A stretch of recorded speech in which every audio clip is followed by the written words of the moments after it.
El día de hoy pues tenemos a bien poder contar con la participación de la doctora Yamila Boucid, quien es directora de la sección de medicina del Hospital CIMA San Juan de Costa Rica, ¿verdad? Es especialista en medicina interna en el Centro de Investigación en Salud y Seguridad Social, CENDEIS, y la Caja Costarricense de Seguro Social, ¿verdad? Con una especialidad en cardiología de la misma Universidad de Costa Rica.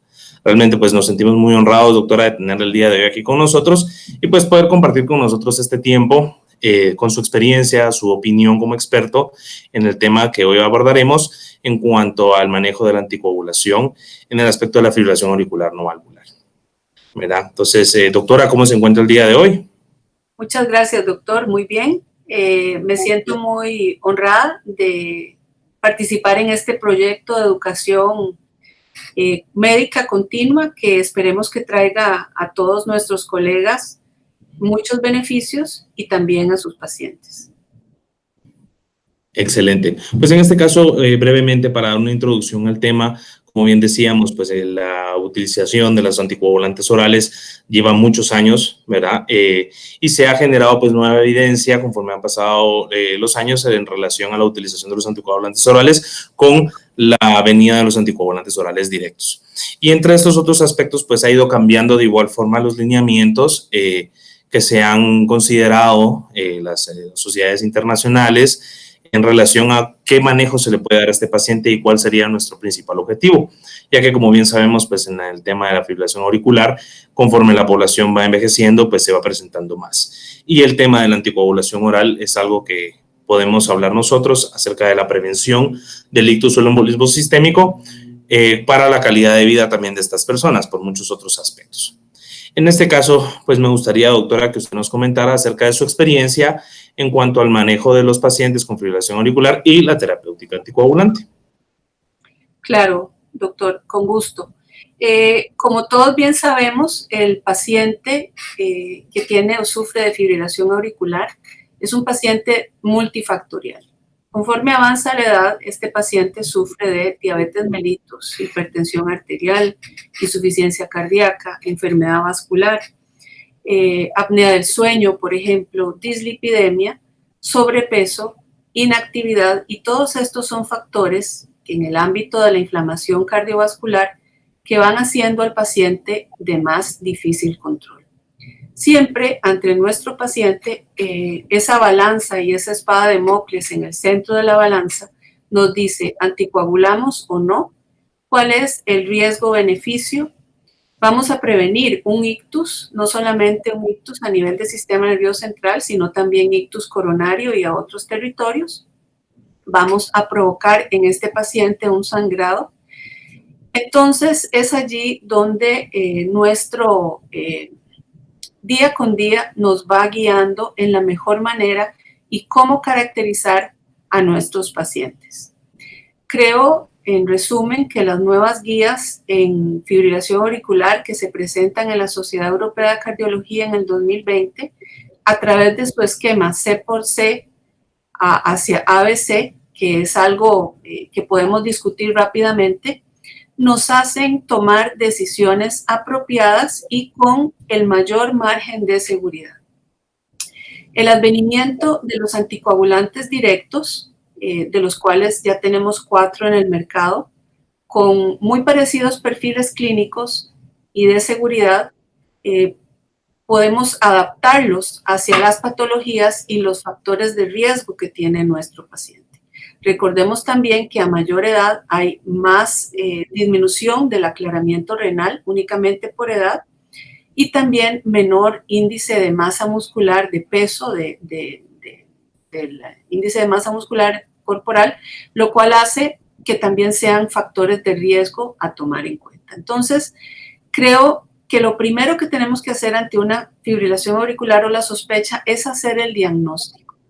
La fibrilación auricular es la arritmia tal vez más frecuente de todas y que engloba todas las especialidades.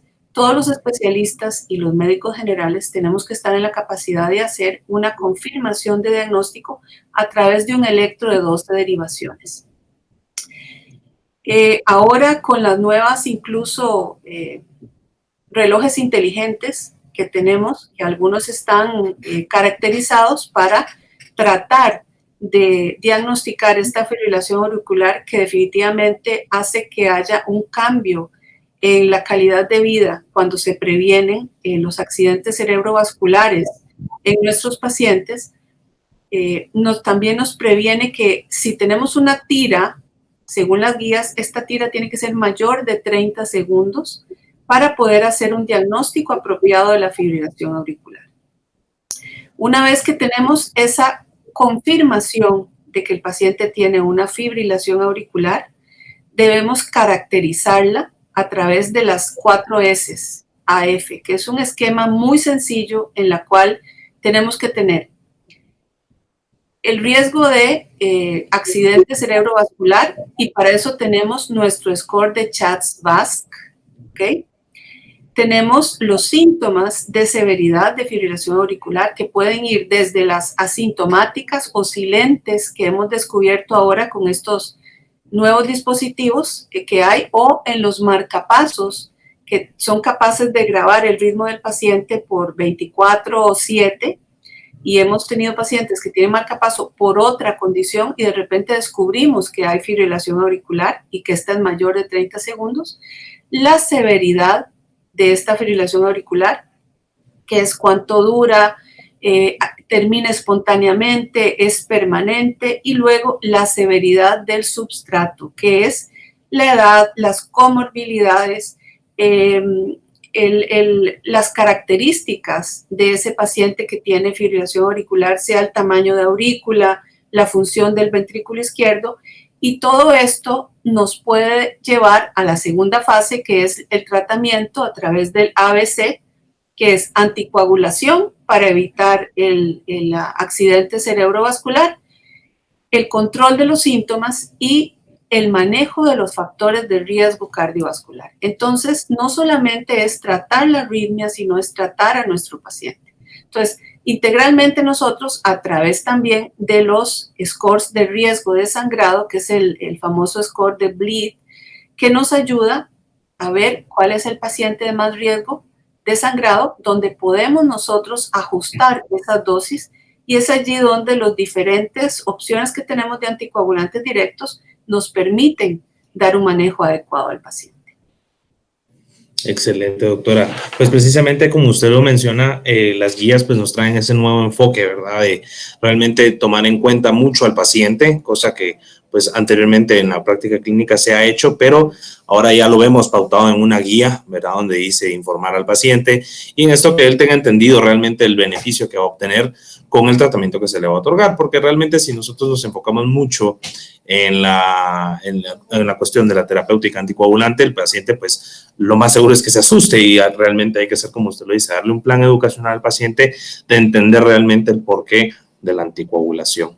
Y en este caso, doctora, en relación a la prevención, en el aspecto de seguridad, ¿qué consideración o opinión tiene usted acerca de la terapéutica anticoagulante en el adulto mayor? Hablando de aquellos pacientes con mayoría de edad de 80 a 85 años. Muy bien.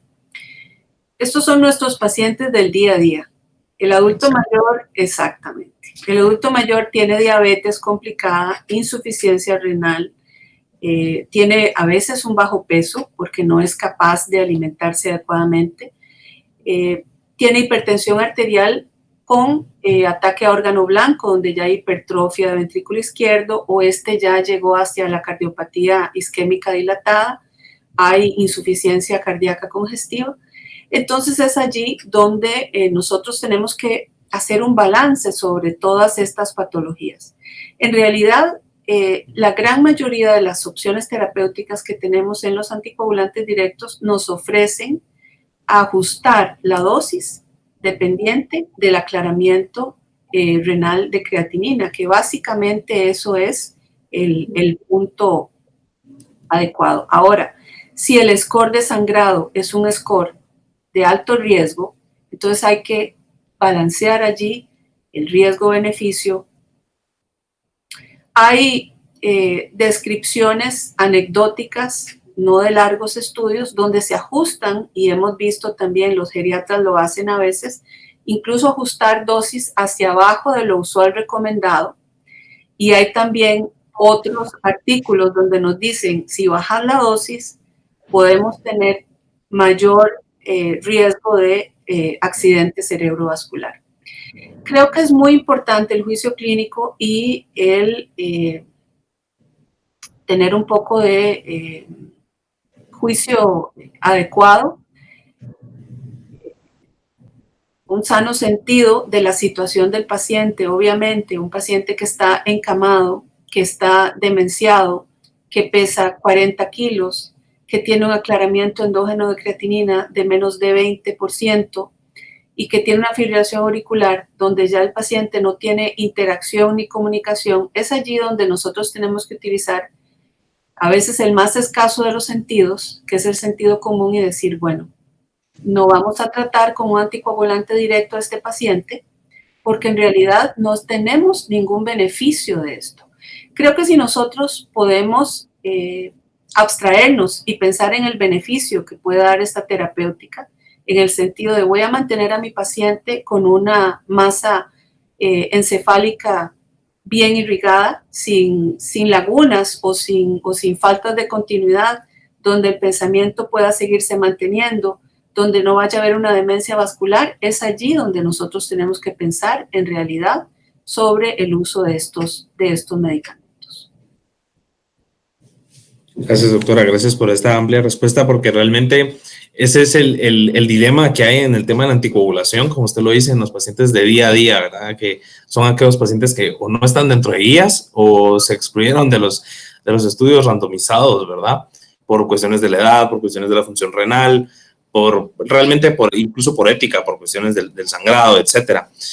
Y es muy bonito, pues, poder entender y conocer la opinión del experto, en este caso como usted, porque realmente, pues, para aquellas personas, aquellos médicos, aquellos profesionales que inician o tienen un temor de cierta forma en el tema de la anticoagulación, pues recordar, ¿verdad? Siempre lo más importante es la prevención del ictus y la opción, como usted lo menciona, de que ahora contamos, pues, actualmente con moléculas con un perfil de seguridad que realmente, pues, nos van dejando un poco más tranquilos, siempre manteniendo la estratificación de riesgo y caracterización de cada paciente. Así es. Perfecto, doctora. Ahora, pues, tenemos unas breves preguntas, doctora, para poder, pues, dar paso a la sección de preguntas. Y me gustaría, pues, en este caso, que usted nos comentara, según su opinión profesional y personal, ¿cuál considera usted que va a ser el futuro de los antagonistas de la vitamina K? Bueno, yo creo que es una molécula que llegó para quedarse, para resolver. Creo que va a ser de uso más extendido conforme nos eduquemos más como médicos y empecemos a hacer más diagnósticos de fibrilación auricular. Nosotros tenemos pacientes con fibrilación auricular de 50 años, como único factor de riesgo fumado, como único factor de riesgo hipertensión arterial, pacientes con inflamación aumentada y que tienen episodios de fibrilación auricular que los han llevado a un síncope y que a veces por su smartwatch, no voy a decir ninguna marca, ¿verdad? No se me vaya a pegar una manzanita por aquí. Entonces, exactamente, entonces, pues esto es definitivamente de gran utilidad, porque ese paciente que es una persona que tiene una vida por delante, una utilidad, una productividad, un futuro, no vaya a ser truncado por un accidente cerebrovascular. La otra es la presencia de los factores de riesgo extra para protrombosis. Por ejemplo, el paciente con factor 5. Yo tengo un paciente Alexandre, que es un campeón. Alexandre tiene 48 años y tiene el factor 5. Tuvo su primer infarto por una trombosis a los 30 años y después de eso, él se perdió de la consulta y hizo un accidente cerebrovascular recientemente. Alexandre es un candidato a usar los anticoagulantes directos por el resto de su vida.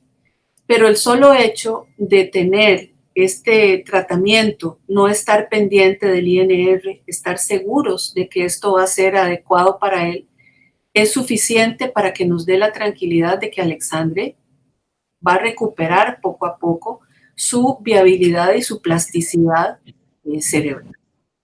Entonces es así de importante. Yo sé que la espada de Damocles, que es la que nos juzga a los médicos, y para atrás todos somos sabios, ¿verdad? Para atrás van a decirte, ¿por qué lo anticoagulaste? Bueno, tenía indicación. Exacto. Tenía indicación. Lo importante es que no hayan contraindicaciones agudas o crónicas para la anticoagulación. Por ejemplo, sangrados activos, anemias severas, depresión severa del aclaramiento endógeno de creatinina, etc. Esos son los factores que tenemos todos que tener en cuenta para no anticoagular a un paciente o para no darle una trombolisis en un momento agudo de un accidente cerebrovascular o un infarto agudo del miocardio, ¿verdad? Existen las contraindicaciones, que son absolutas, y luego las relativas. La otra es que el paciente con fibrilación auricular, recordemos que es un compendio de medicina interna y de cardiología. Para que esa aurícula haya sido tan estresada para llevar a la fibrilación auricular, han pasado pasos en los cuales la enfermedad inflamatoria aterosclerótica, enfermedad inflamatoria inmunológica aterosclerótica, haya logrado aumentar la presión de la aurícula, trastornar toda la dinámica de la aurícula y que este paciente tenga estados de protrombosis y de inflamación que lo lleven a la pérdida del ritmo cardíaco. Comprendo, doctora. No, definitivamente, pues tiene todísima razón en cuanto al aspecto, ¿verdad? De cuándo vamos a utilizar, en este caso, las nuevas moléculas, cuándo vamos a utilizar los antagonistas de la vitamina K, porque precisamente como usted lo dijo, pues vinieron para quedarse, simplemente, pues, las opciones terapéuticas en donde se van a utilizar, pues, se van viendo disminuidas. Una pregunta, pues, precisamente venía ahorita que usted menciona con relación a lo de cuando nos juzgan, ¿verdad? De que por qué lo anticoaguló, pues porque tenía indicación. Mi duda, doctora, y me gustaría saber si, pues, si usted ha tenido en este caso la experiencia, ¿qué dirección tomar ante una recurrencia de un ictus en un paciente con fibrilación auricular que estaba bajo tratamiento anticoagulante? Muy bien, doctor, esa es una pregunta que también tiene una espada de Damocles encima, pero es una pregunta interesantísima. ¿Estaremos anticoagulando adecuadamente a ese paciente? ¿Estaremos en las dosis correctas? Es la primera pregunta que nos tenemos que hacer. Segundo, ¿es este paciente resistente a estos medicamentos? Puede pasar. Genéticamente está comprobado. Habría que hacer un estudio genético de farmacogenética. Tercero, ¿qué otros factores están influyendo en una protrombosis o en la activación de otras vías del sistema de anticoagulación? Entonces, son pacientes que la otra es, ¿se estará tomando el tratamiento adecuadamente? ¿Se lo estará tomando? ¿Verdad? Porque incluso hay uno de los 4 que necesita ser ingerido con alimentos, porque si no, no tiene suficiente acción. Entonces son esos detalles que tenemos que hacer, las preguntas al paciente adecuadamente para poder tener una respuesta. Perfecto, doctora. Pues realmente ahí también entra el punto. Podemos dar un buen plan educacional, pero también vamos a no conocer realmente las pautas del paciente fuera, ¿verdad? Con el corre y corre de la vida. Así. Perfecto. Una consulta, doctora. Actualmente, pues, debido a la pandemia que estamos viviendo todos a nivel mundial, ¿usted ha tenido la oportunidad de utilizar, pues, en este caso, algún anticoagulante oral directo en pacientes COVID? Y de ser así, ¿cuál ha sido su experiencia? Muy bien. Sí, lo hemos utilizado cuando se ha indicado, cuando el paciente con COVID ha tenido alguna de las siguientes condiciones. 1, dímero D elevado. 2, presencia de arritmias por miocarditis sin derrame pericárdico. Eso es importante también. Y 3, la presencia de trombos intracardíacos, que también los hemos visto en este tipo de pacientes COVID, ¿verdad? Recordemos que este virus, que todavía estamos estudiando todos, el maestro COVID, nos ha enseñado sobre inflamación, sobre trombosis, sobre el sistema respiratorio, sobre el sistema inmune, muchas cosas. Sí, lo hemos utilizado, he utilizado varios de ellos, 3 de ellos en realidad, y mi experiencia ha sido adecuada. Después de hacer un switch desde la enoxaparin, ¿verdad? Que se indica en los primeros días del agudo. Ok, perfecto, doctora. Pues muchas gracias realmente pues por horas del tiempo en esta entrevista. Créanme que si por mí fuera, yo creo que al igual que todos los participantes de esta entrevista, pues estarían a gusto de poderla seguir escuchando. Vamos a tener que dar una pausa y agradezco muchísimo, doctora, pues en este caso el tiempo que nos ha otorgado. Considero que es muy enriquecedor todo lo que nos ha enseñado el día de hoy, nos ha compartido en base a su experiencia. Y sin más, pues agradecerle a usted y a todos los que nos sintonizaron el día de hoy en esta pues maravillosa charla con la doctora Yamila Bauzit de Costa Rica, a la cual pues le extiendo nuevamente un agradecimiento. Mucho gusto, gracias a usted y que nos cuidemos todos. Perfecto, doctora. Entonces, sin más, los exhorto a todos los participantes a sintonizar pues para nuestro programa de la próxima entrevista que se estará llevando más adelante. Que tengan todos una muy feliz tarde.